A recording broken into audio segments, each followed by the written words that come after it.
ಒಂದು important statement education minister ಮಾಡ್ತಾರೆ.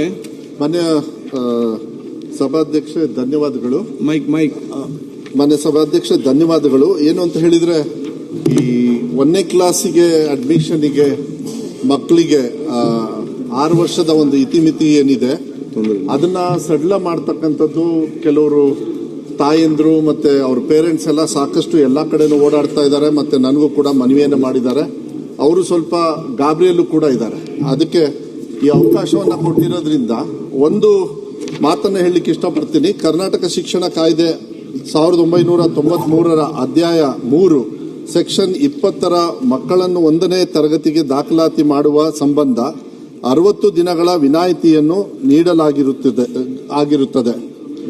ಅದರಂತೆ 2026-27ನೇ ಸಾಲಿನಲ್ಲಿ 1ನೇ ತರಗತಿಗೆ ದಾಖಲಾತಿ ನೀಡುವ ಸಂಬಂಧ 60 ದಿನಗಳ ಸಡಿಲಿಕೆಯನ್ನು ನೀಡಲಾಗುತ್ತದೆ.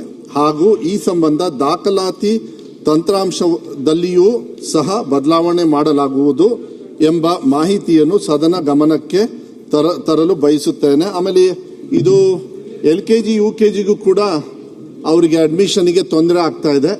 ಅಲ್ಲಿಗೂ ಕೂಡ ಹೊಸದಾಗಿ ಒಂದು ಕಾನೂನನ್ನ ನಾವು ಆದಷ್ಟು ಬೇಗ ತಂದು ಇದನ್ನ ಪರ್ಮನೆಂಟ್ ಆಗಿ ಒಂದು ಸೊಲ್ಯೂಷನ್ ಮಾಡ್ತಕ್ಕಂಥದ್ದು ಮಾಡ್ತೀವಿ. ಅದಕ್ಕೆ ಈ ಸದನದ ಮೂಲಕ ರಾಜ್ಯಾದ್ಯಂತ ಎಲ್ಲರಿಗೂ ಕೂಡ ನಾನು ಮನವಿಯನ್ನ ಮಾಡ್ಲಿಕ್ಕೆ ಇಷ್ಟಪಡ್ತೀನಿ. 60 ದಿವಸ ಏನು ನಾವು ಇವಾಗ ಅವರಿಗೆ ಸಡಿಲಿಕೆಯನ್ನ ಕೊಡ್ತಾ ಇದ್ದೀವಿ, ಅದನ್ನ 60 ದಿವಸ ಅಂದ್ರೆ 6 ವರ್ಷ ಅಂದ್ರೆ 2 ತಿಂಗಳು 60 ದಿವಸದ ಒಂದು ರಿಯಾಯಿತಿಯನ್ನ ಇದನ್ನ ಕಾನೂನನ್ನ ತರ್ತಾ ಇದ್ದೀವಿ. ಮಾನ್ಯ ಸಭಾಪತಿಗಳೇ, ಇದು ಎಲ್ಲಾ ಪೇರೆಂಟ್ಸ್ಗೂ ಕೂಡ ಮಾಹಿತಿಯನ್ನ ನಾನು ಕೊಡ್ಲಿಕ್ಕೆ ಇಷ್ಟಪಡ್ತೀನಿ. ಇದು LKG UKG ಮತ್ತೆ ಫಸ್ಟ್ ಸ್ಟ್ಯಾಂಡರ್ಡ್ಗೆ. ಆಮೇಲೆ ಇದಕ್ಕೆ ರೆಗ್ಯುಲರೈಸ್ ಮಾಡೋದಕ್ಕೆ, ಈಗ LKG UKG ಯಾವುದೇ ರೆಗ್ಯುಲೇಟರಿ ಸಿಸ್ಟಮ್ ಅಲ್ಲಿ ಇಲ್ಲದೆ ಇರೋದ್ರಿಂದ ಅದಕ್ಕೂ ಕೂಡ ರೆಗ್ಯುಲೇಟರಿ ಒಂದು ಆಕ್ಟ್ ಅನ್ನ ತಂದು ಇಲ್ಲ ರೂಲ್ಸ್ ಅನ್ನ ತಂದು ಇಲಾಖೆ ವತಿಯಿಂದ ಆದಷ್ಟು ಬೇಗ ನಾವು ಕಾನೂನನ್ನ ನೆಕ್ಸ್ಟ್ ಸಭೆಯಲ್ಲೂ ತಂದು ಮಂಡಿಸಿ ಅದನ್ನ ಕಾನೂನು ರೀತಿಯಲ್ಲಿ ತರ್ತಕ್ಕಂಥ ವ್ಯವಸ್ಥೆಯನ್ನ ಮಾನ್ಯ ಅಧ್ಯಕ್ಷರೇ ಅಂತ ಹೇಳಲಿಕ್ಕೆ ಇಷ್ಟಪಡ್ತೀನಿ.